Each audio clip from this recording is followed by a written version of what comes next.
Hi friends, ഇന്ന് നമുക്ക് lemon rice ഉണ്ടാക്കി നോക്കാം. ലെമൺ റൈസ് ഉണ്ടാക്കുന്നതിന് വേണ്ട ഇൻഗ്രീഡിയൻസ്: ലെമൺ, അതുപോലെ ബസ്മതി റൈസ് 2 കപ്പ്, ഉപ്പിട്ട് തന്നെ വേവിച്ചെടുക്കുക. അതവിടെ മാറ്റി വയ്ക്കുക. ചെറിയ ഉള്ളി, അതുപോലെ ഇഞ്ചി ചെറുതായി അരിഞ്ഞത്, പച്ചമുളക് വേണമെങ്കിൽ എടുക്കുക, അല്ലെങ്കിൽ ഉണക്കമുളക്, നാരങ്ങ നീര്, പിന്നെ നമ്മളുടെ നാരങ്ങയുടെ തൊലി ഗ്രേറ്റ് ചെയ്തത്. അതെല്ലാം അവിടെ മാറ്റി വെച്ച് നമ്മൾ അടുപ്പത്ത് ഒരു പാൻ വെച്ചിട്ടുണ്ട്. അത് ചൂടായി വരുമ്പോൾ സൺഫ്ലവർ ഓയിലാണ് ഞാൻ തയ്യാറാക്കിയെടുക്കുന്നത്. അപ്പോൾ ഓയിൽ ഒഴിച്ചു കൊടുക്കുക. സൺഫ്ലവർ ഓയിൽ 1 ടേബിൾ സ്പൂൺ ഒഴിച്ചു കൊടുത്തു. ഇനി ചൂടായി വരുമ്പോൾ ഉഴുന്നൊരു ടീസ്പൂൺ ഉഴുന്ന്,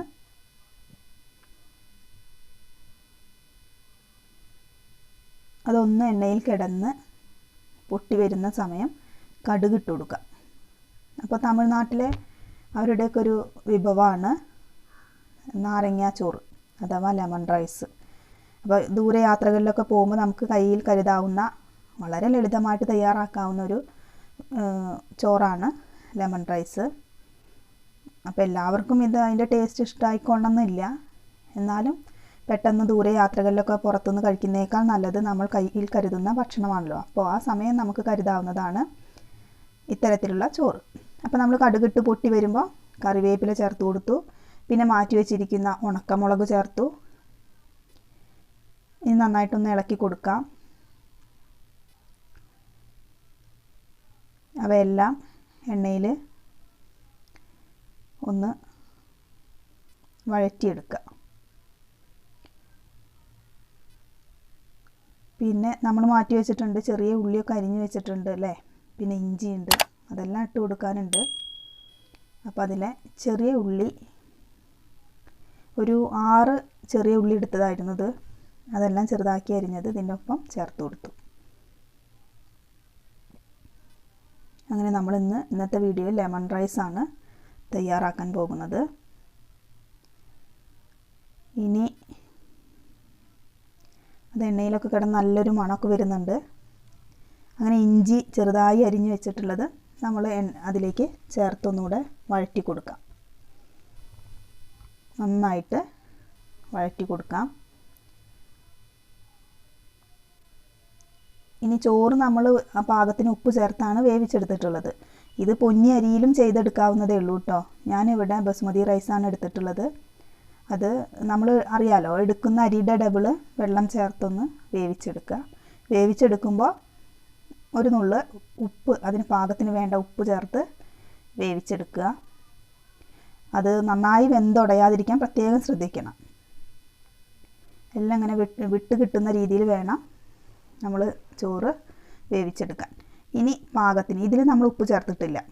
അപ്പോൾ ഈ മസാലകളിൽ നമ്മൾ പാകത്തിനുള്ള ഉപ്പ് ചേർക്കുക. 1/4 ടീസ്പൂൺ മഞ്ഞൾപ്പൊടിയുടെ കുത്ത് വരരുത്, അപ്പോൾ കൂടാൻ പാടില്ല കേട്ടോ. മഞ്ഞൾപ്പൊടിയുടെ അളവ് കൂടരുത്, അത് പ്രത്യേകം ശ്രദ്ധിക്കാം. ഇനി നമ്മൾ ഗ്രേറ്റ് ചെയ്ത് മാറ്റി വെച്ചിട്ടുണ്ടല്ലോ ഈ ചെറുനാരങ്ങയുടെ തൊലി ഗ്രേറ്റ് ചെയ്തത്, അത് നല്ലൊരു ഫ്ലേവർ കിട്ടാൻ വേണ്ടി നമ്മളിതിൽ ചേർക്കുന്നത് കേട്ടോ. അപ്പോൾ അതൊന്ന് ചേർത്ത് കൊടുക്കാം. അതിൻ്റെ ആ വെള്ള ഭാഗം പെടരുത്, മഞ്ഞ പുറമേയുള്ള തൊലി മാത്രം ഗ്രേറ്റ് ചെയ്തെടുക്കുക. ഇല്ലെങ്കിൽ കയ്പ്പ് രസം വരും. അപ്പോൾ അത് പ്രത്യേകം ശ്രദ്ധിക്കുക. ഇനി നമ്മളുടെ മാറ്റി വെച്ചിട്ടുള്ള ബസ്മതി റൈസ് ഇതിൽ ചേർത്ത് കൊടുക്കുക. വളരെ സിമ്പിളാണ്, നമുക്ക് തയ്യാറാക്കിയെടുക്കാൻ പറ്റുന്ന ഒരു റൈസാണിത്. ഇനി ഈ റൈസും മസാലയും തമ്മിൽ നന്നായി മിക്സ് ചെയ്ത് കൊടുക്കുക. അപ്പം ലെമണിൻ്റെ ജ്യൂസ് നമ്മൾ മാറ്റി വെച്ചിട്ടുണ്ട്, അതിപ്പോൾ ചേർത്ത് കൊടുക്കില്ല. കാരണം ഈ ചൂടോടുകൂടി നമ്മൾ ലെമൺ ജ്യൂസ് ഒഴിച്ചു കൊടുത്താൽ കയ്പ്പ് വരും. അപ്പോൾ ഫ്ലെയിമെല്ലാം ഓഫാക്കിയതിന് ശേഷം ആ ചെറിയ ചൂടിൽ തന്നെ നമുക്ക് 2 ടേബിൾ സ്പൂൺ ലെമൺ ജ്യൂസ് ഒഴിച്ചു കൊടുക്കുന്നുണ്ട്. അപ്പോൾ അതിന് സമയമായിട്ടില്ല, നമ്മൾ മിക്സ് ചെയ്തുകൊണ്ടിരിക്കുകയാണ്.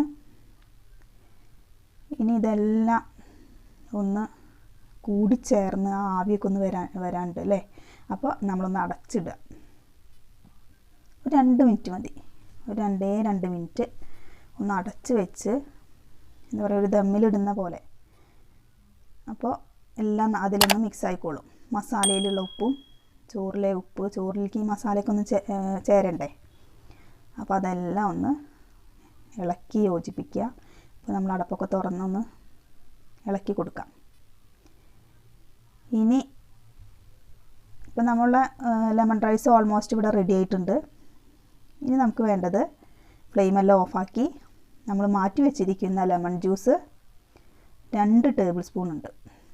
അത് ഓരോരുത്തരുടെ പുളിക്കനുസരിച്ച് കൂടുതലാവുകയും ചെയ്യരുത്. ചോറിൽ പുളി കൂടാതെ ശ്രദ്ധിക്കണം. അപ്പോൾ ആ ലെമൺ ജ്യൂസ് ഇതിൻ്റെ മേലെ ഒന്ന് ഒഴിച്ചു കൊടുക്കുക. ഇനി ചോറിൽ ആ ലെമൺ ജ്യൂസ് ഒന്ന് മിക്സാക്കി കൊടുക്കുക. മിക്സ് ചെയ്ത് കൊടുത്ത് കഴിഞ്ഞാൽ നമ്മുടെ പ്രോസസ്സ് ഇവിടെ അവസാനിക്കും. മിക്സ് ചെയ്തതിന് ശേഷം ഒന്നുകൊണ്ട് അമർത്തി കൊടുക്കാം നമുക്ക്. ഈ ലെമൺ ജ്യൂസും റൈസിൻ്റെ എല്ലാ ഭാഗത്തും ആവണ്ടേ. അപ്പോൾ ഇത് 2 മിനിറ്റ് കൂടെ നമുക്ക് അടച്ച് വയ്ക്കാം.